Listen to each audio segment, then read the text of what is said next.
Good day mga bro.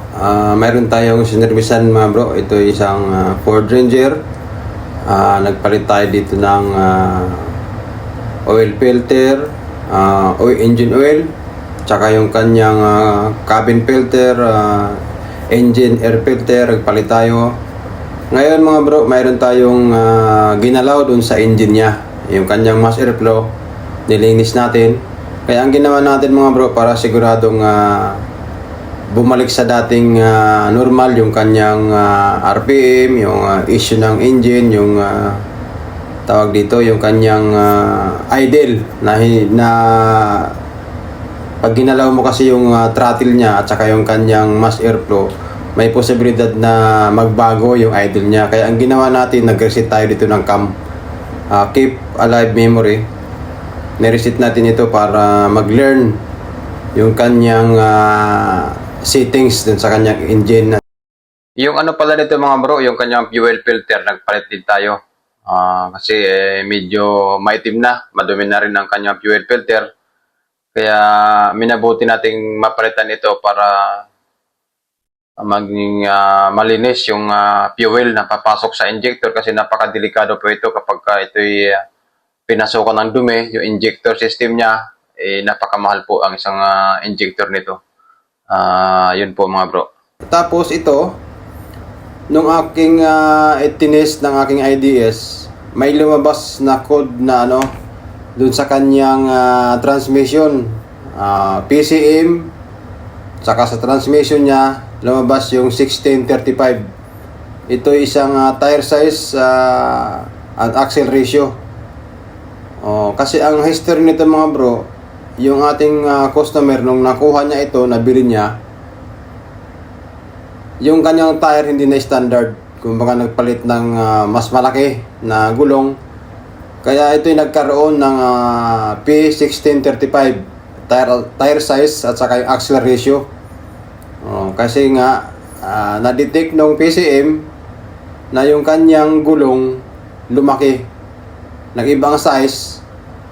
Kaya na-detect, kaya lumabas itong 1635. Kaya ang ginawa natin, nireset muna natin ito.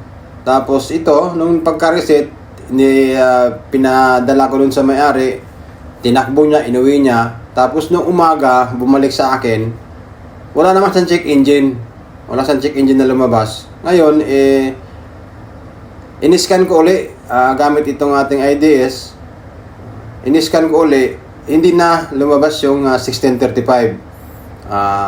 Kumbaga history lang siya doon sa PCM niya. Sana bumiyahe ito ng malayo ngayong araw na ito.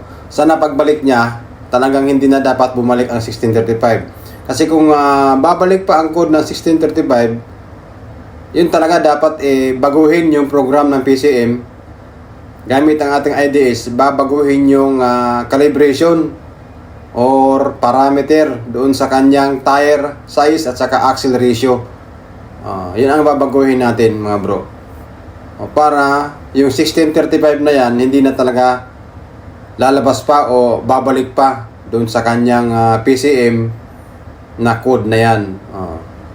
At ito mga bro, nakita ninyo, nag-reset ako dito nung kanyang mass airflow. Nireset ko yung mass airflow niya, yung parameter niya. Kasi nilinis natin, kaya kailangan natin i-reset. Makikita ninyo sa ating IDS, hindi nyo lang makita masyado, gawa nung medyo maliit. Maliit yung natin, at saka medyo malabo, madilim. Pero nag-reset tayo dyan mga bro ng mass airflow kasi naglinis tayo. Kaya nireset natin yung kanyang mass airflow. Kita nyo mga bro, yan, antay natin na matapos yung resetting niya. IDS po ito mga bro, for exclusive sa Ford lamang. Hindi po natin ito pwedeng gamitin sa ibang sasakyan. Ito ay pang Ford lang talaga. Ito mga bro, natapos natin. Makikita nyo, kung makikita nyo, naka-green, naka-check na green na yan. Ibig sabihin na na-reset na yung kanyang mass airflow.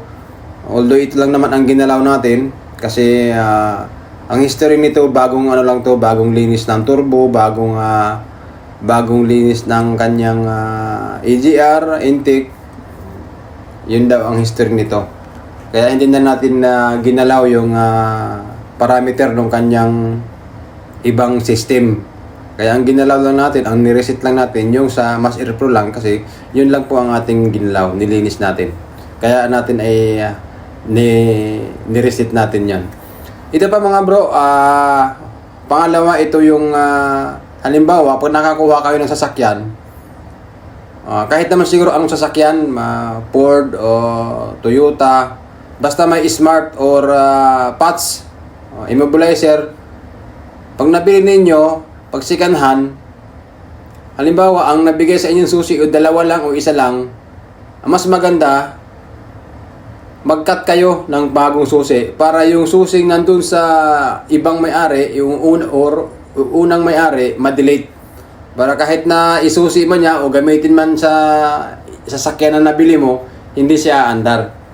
Yan, hindi andar. Kailangan mabura yon. Kaya ang gagawin dito, para mabura, kailangan kang mag-add na isang susi. Para yung dating susi matanggal. Tapos i-program doon yan, i-program yung patch niya. Para umandar yung dalawang susing bago. Bali mag-add lang ng isang susi. Kung halimbawa isa lang susi ninyo, pag Ford, isa lang susi ng available, umaandar yung susi na yan, mag-add lang kayo ng isang susi. Tapos ngayon i-program na yung patch para yung mga ibang susi na iba ang may hawak na hindi sa inyo, wala sa inyo, mabura sa system ng inyong sasakyan.